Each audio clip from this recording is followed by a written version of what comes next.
แล้วหลายปีเข้าถิ่นเจ้าไปเหตุไทยนอกมีลาคีแต่งานก็ยังยินดีมาเป็นสา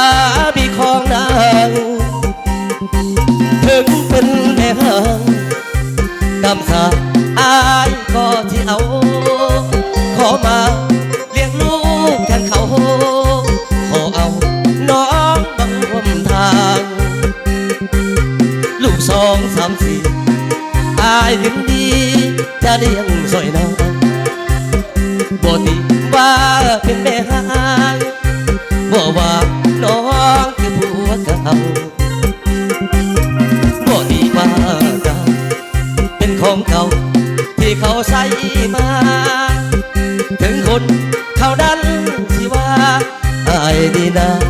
ขอดูแลเจ้าเบียกงานกันสร้างให้น้องนางมือสีสั่งเอาหากแม่อายได้กับเจ้าบ่ให้นุ่งยาวโศกเศร้าโศกาเห็นใจผู้หญิงที่เป็นแม่ห้างผัวน้องปล่อยวางเป็นหางมาแล้วกะยาหลายคนเขาเอาว่าแม่ห้างบ่มีราคาแต่ขอขันอาสาว่าเป็นยาหัวใจแม่ห้าง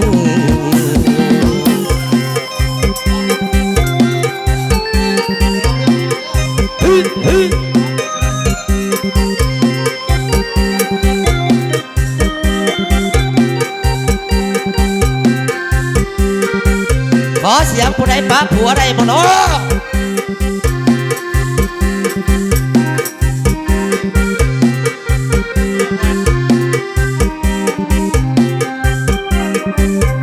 บ่ดีว่า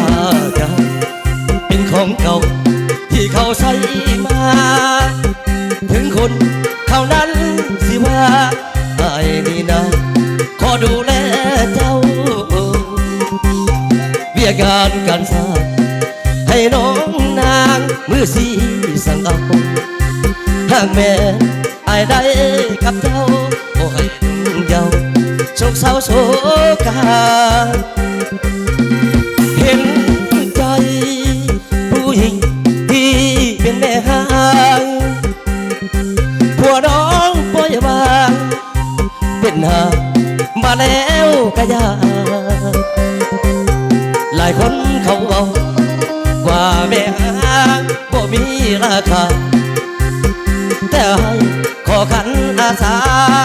มาเป็นยาหัวใจแม่ห้างสารวัตรได้ปะ3 อัน